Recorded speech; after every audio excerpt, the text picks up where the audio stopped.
Bendiciones en Cristo nuestro Señor. Continuamos la segunda parte sobre la creación en la cual y a través de la cual podemos conocer al Creador. Partimos de Juan 1:1 en adelante. En el principio ya existía la palabra, y aquel que es la palabra estaba con Dios y era Dios. Él estaba en el principio con Dios. Por medio de él, Dios hizo todas las cosas. Nada de lo que existe fue hecho sin él. Y recuerden que en Juan 1:14 la palabra se hizo carne y habitó entre nosotros. Cristo es la palabra de Dios. En algunas versiones bíblicas donde dice palabra, dice el verbo encarnado. Hechos 17:28, porque en Dios vivimos, nos movemos y existimos. Como también algunos de los poetas de ustedes dijeron, somos descendientes de Dios. Entonces, en el Nuevo Testamento, en Dios vivimos porque somos el cuerpo de Cristo. A través del bautismo le pertenecemos como propiedad de Cristo, por eso somos cristianos. Romanos 1:20, pues lo invisible de Dios se puede llegar a conocer si se reflexiona en lo que Él ha hecho. En efecto, desde que el mundo fue creado, claramente se ha podido ver que Él es Dios y que su poder nunca tendrá fin. Por eso los malvados no tienen disculpa. Como dice la Escritura, te he hecho padre de muchas naciones. Este es el Dios en quien Abraham creyó, el Dios que da vida a los muertos y crea las cosas que aún no existen.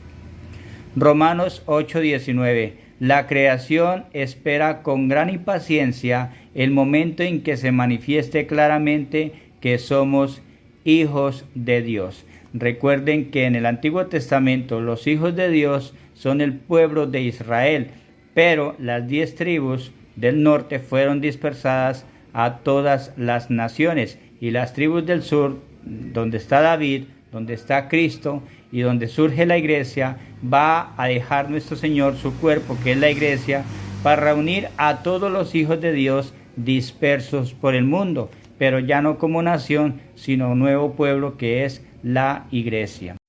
Y por eso es que nuestro Señor les dice a sus apóstoles, vayan a las gentes de todas las naciones. Romanos 11:36, porque todas las cosas vienen de Dios y existen por Él y para Él. Gloria para siempre a Dios. Amén.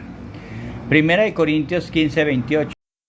Y cuando todo haya quedado sometido a Cristo, entonces Cristo mismo, que es el Hijo, se someterá a Dios, que es quien sometió a Él todas las cosas. Así Dios será todo en todo. Segunda de Corintios 5:17. Por lo tanto, el que está unido a Cristo es una nueva persona. Las cosas viejas pasaron, se convirtieron en algo nuevo. Reitero, la creación llega a su término y con Cristo es una nueva creación. ¿Por qué? Porque Él dejó su cuerpo, que es la iglesia. Hay personas que se salen de la iglesia y dicen, es que somos una nueva creación. Pues ahí es difícil de entender esta parte, porque la nueva creación se refiere al cuerpo de Cristo, que es su iglesia. Efesios 2:10, pues es Dios quien nos ha hecho. Él nos ha creado en Cristo Jesús para que hagamos buenas obras, siguiendo el camino que Él nos había preparado de antemano. Colosenses 1:15 y 16 y en adelante. Cristo es la imagen visible de Dios, que es invisible. Es su Hijo primogénito, anterior a todo lo creado.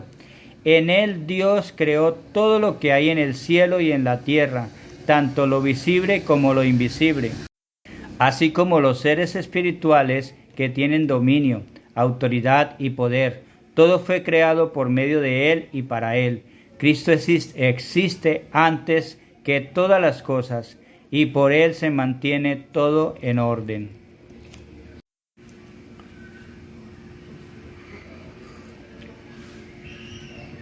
Hebreos 3:4.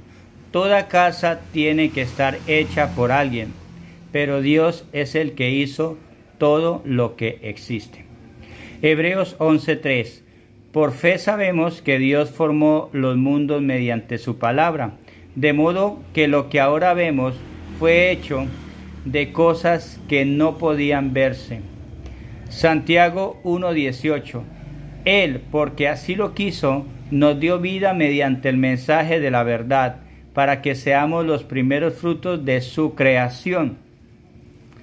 Apocalipsis 4:11. Tú eres digno, Señor y Dios nuestro, de recibir la gloria, el honor y el poder, porque tú has creado todas las cosas, por tu voluntad existen y han sido creadas. Apocalipsis 5:13. Y oí también que todas las cosas creadas por Dios en el cielo y en la tierra, debajo de la tierra y en el mar, decían: al que está sentado en el trono y al Cordero, sean dados la alabanza, el honor, la gloria y el poder por todos los siglos. Ahora quiero que reflexionemos un poco en las palabras de San Agustín. Él dijo: Dios está por encima de lo más alto que hay en mí y está en lo más hondo de mi intimidad. ¿Sí? Y el numeral 349 de la doctrina del Catecismo de la Iglesia nos dice: al octavo día. ¿Por qué? ¿Por qué nos habla del octavo día? El Antiguo Testamento nos viene hablando del séptimo día. Ustedes verán que el Antiguo Testamento siempre dice el sábado, el sábado, el sábado, y hay muchos versículos donde nos da a entender que Dios consagró el sábado. Los demás días no tenían importancia. Por ejemplo, en el Antiguo Testamento el día domingo no se menciona para nada, ¿sí? Para nada. De vez en cuando se tomaba como el octavo día, ¿sí? Pero en el Nuevo Testamento entra a ser importante el octavo día o el día domingo como primer día de la semana, el cual solo se mencionaba antiguamente como el primer día cuando fue la creación. Recordemos que estamos en una nueva creación, pero por Cristo, por el cuerpo de Cristo que es la iglesia. Al pertenecer a la iglesia de Dios, no las iglesias fundadas por los hombres, sino la que Cristo establece, al entrar mediante el bautismo en Espíritu Santo, somos parte del nuevo pueblo de Dios y de la nueva creación.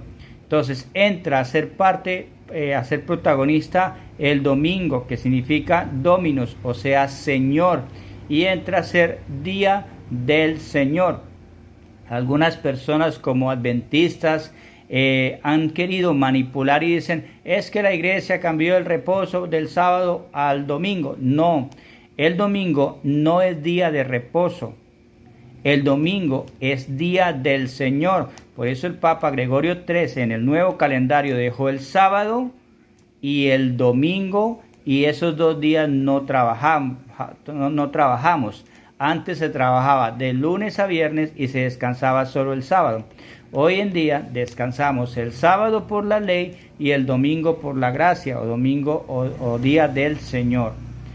Pero ¿qué nos explica la iglesia? Dice: pero para nosotros ha surgido un nuevo día, el día de la resurrección de Cristo. El séptimo día acaba la primera creación. Entonces el sábado acabó la primera creación. Y el octavo día comienza en una obra todavía más grande, la redención. Pronto les daré toda la explicación sobre la redención. La primera creación encuentra su sentido y su cumbre en la nueva creación en Cristo, cuyo esplendor sobrepasa el de la primera. Entonces tú verás personas diciendo: es que todavía debemos esto, debemos cumplir aquello y que lo otro. ¿Por qué? Porque se han salido de la iglesia de Dios, que es la nueva creación. Recuerden, la iglesia de Dios es el cuerpo de Cristo y es la iglesia católica por la autoridad y la primacía del apóstol Pedro, que es el Papa. Cuando Jesús le dijo: apacienta mis corderos, y luego le dijo: apacienta mis ovejas.